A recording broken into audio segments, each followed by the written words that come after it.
Hello there and welcome to Box-R-Cyz GBH. This will be a series of videos all about exercises that you might want to attempt on one of these, the Melodeon, or more formally, diatonic button accordion. These videos are something I've been, thinking about for several months now. I came up with some exercises of my own a little while back, really to help me improve my own playing. Having used these for a little while, I suddenly thought perhaps this is something worth sharing with you guys. So after a bit of road testing and some additional thoughts, that's what I'm doing now. So what do I mean by exercises? Scales and arpeggios and studies and all of that kind of boring stuff that isn't really just playing tunes. So why would you want to do that? Why not just play a tune in the first place? Well, if you were a classical musician and had been taught by a classical teacher, from day one you would have done the scales and exercises and all of that stuff, partly because if you do the exams tell you you've got to do that, but more than that it's because, those exercises help develop your technique for sure. If you play one of these, the chances are, you won't have had that sort of background and that sort of tuition. You would have just got on with it and done your own thing really. However, in the back of my mind it was always there that, maybe you should be doing some sort of exercises to help you, but it wasn't always evident what those exercises should be. I've talked in previous videos about some scales and arpeggios, and that's fine and goes so far, but it doesn't necessarily cover what I think this instrument necessarily needs. So of course you may have done a basic,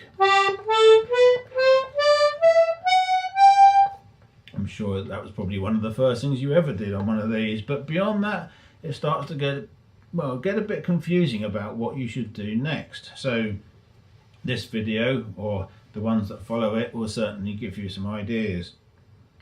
Another reason for doing exercises though is more to do with, folk music, because if you play one of these, the chances are you're going to be involved in folk music, because that's what these are usually good for. And when you start a tune with folk music, what you tend to start out with is a very basic idea of the melody line. Sometimes you're given some suggested chords along with it, but just those things on their own, if you just play them as you're given, that doesn't really sound like the sort of music that it's supposed to be. What's expected of you, the performer, the musician, is that you're going to add your own personality, your own extra bits, your own style to that tune to make it something which is going to be much more interesting to others and unique to you. The problem with doing that is that adding this extra stuff onto the basic tune, that's a whole process that requires a certain amount of knowledge and technique and experience. And so how do you get that technique? One way of doing that is to just listen to other performers and try and pick up on what they're doing. Another way is to just randomly try things and see what sounds good. These both work. But another way again is to actually start thinking about your instrument and about how it works and about some more formal techniques that you can then work on their own and then apply to your tunes. So that's what these exercises hopefully will give you. So before I start, a couple of housekeeping bits I suppose. First of all, how advanced is this course? If you're a complete beginner on this instrument, it's not going to be the course for you really. If you've been playing a little while though, and you can do a few tunes, and you've got everything up and running, that's the place to start really. Beyond that, if you've been playing a few years, many years, then hopefully the exercises will work for you too.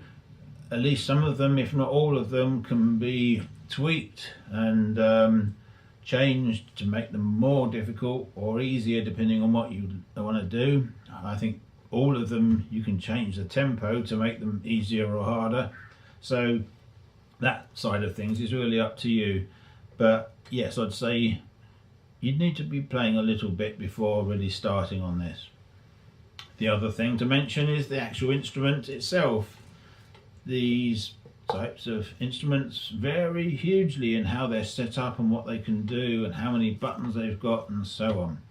This particular instrument is a DG Melodeon, and all this one and others I might use for the videos will all be DG.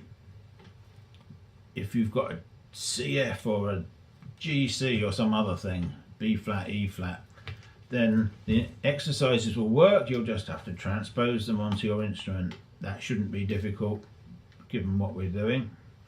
If you have a one-row instrument, then some of the exercises will work for that too. It'll be obvious which is which. If you play an Irish style semitone system instrument, C sharp D or B C, yeah, some of the exercises will work for that too. If you play a C sharp D, then you'll probably find the exercises more relevant than you would if you played a B C, as that tends to have a completely different sort of technique really. But C sharp D players, they play along the row.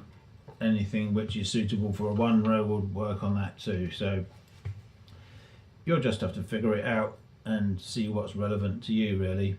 I suppose the other thing to mention is that some instruments have additional buttons, additional rows, extra ones at the end, extra third row, extra half a row. If you've got that, then the exercises, or at least some of them, can be expanded to include that. But again, that's something you'll have to figure out on your own, because there's so many different varieties, it will be impossible for me to cover them here. So that's just about it.